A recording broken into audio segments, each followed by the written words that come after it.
Marc le chapitre 2, la Bible dit qu'un jour Jésus était chez lui à la maison, à Capernaum. Les habitants de Capernaum, quand ils ont entendu que Jésus était revenu à la maison, ils se sont rassemblés chez lui là-bas. Ils étaient nombreux, ils étaient en tas, ils étaient beaucoup. Et là, Jésus a profité de l'occasion pour annoncer l'évangile, pour prêcher la parole. Parce qu'on dit, occasion ratée, c'est péché. Et comme ça, il y a 4 messieurs qui étaient à Capernaum, qui avaient un ami en commun. Cet ami-là, il était malade, il était paralysé, couché sur son lit depuis longtemps. Les 4 messieurs-là se sont dit, bon, on dit le Jésus qui guérit là, il est revenu chez lui, il est à la maison. Le Jésus qui pardonne là, il est à la maison. Le Jésus qui restaure là, il est à la maison. Le Jésus qui donne pied aux gens là, il est à la maison. Il est à la maison. Ça fait longtemps on est ici, on cherche solution pour notre ami là. Et si on l'amenait là-bas, c'est pas solution qui est là.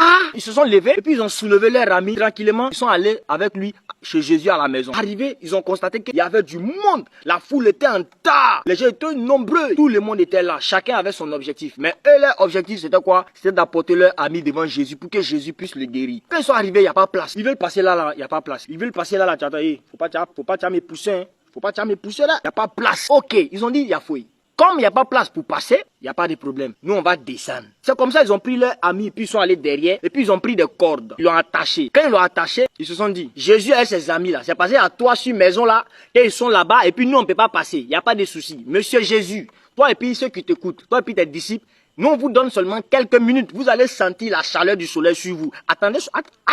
C'est là maintenant qu'ils ont soulevé le toit de la maison. Ils ont enlevé tout là sur maison là. Et puis ils ont pris corde pour attacher leur ami. Puis ils l'ont fait descendre comme ça devant Jésus. S'il n'y a pas de place pour passer, il y a corde pour descendre.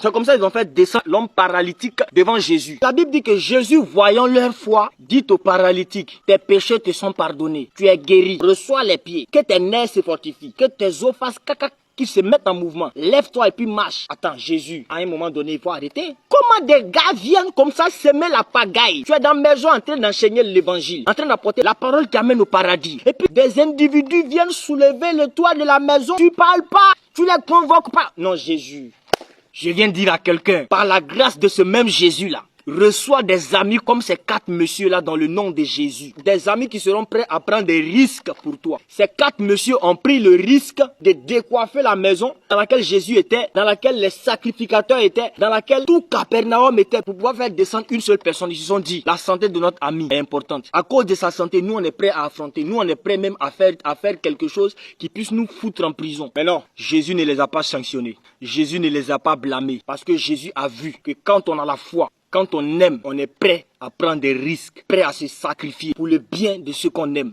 En ces 4 messieurs-là, Jésus s'est vu. C'est par amour que ces 4 messieurs-là sont passés par derrière, soulever le toit de la maison. Quelque chose qui vaut la peine d'aller en prison, c'est ce qu'ils ont fait. Ce qu'ils ont fait là, si tu fais ça, si tu t'élèves, tu dis tu es rassasié, tu vas soulever le toit de la maison de quelqu'un, que c'est toi qui veux faire quoi que ce soit, ils vont te foutre trop cachot. Mais les gars, parce qu'ils avaient foi en Jésus, parce qu'ils avaient de l'amour pour le frère qui était malade, ils ont accepté de payer le prix. Ils ont accepté d'oser pour que leurs amis soient sauvés. Jésus s'est vu en eux. Jésus a accepté de venir sur la terre, étant Dieu, de se dépouiller de tout ce qui est divin, de se revêtir d'une chair humaine comme nous, venir sur la terre pour mourir pour nous. Jésus a pris le risque de faire ça. À cause de nous, par amour, je déclare au nom du Père, du Fils et du Saint-Esprit, en cette nouvelle année, que Dieu te donne des amis qui seront prêts à prendre des risques pour toi. Que Dieu te donne des amis qui vont t'enseigner, te pousser à prendre des risques pour ta famille, à prendre des risques.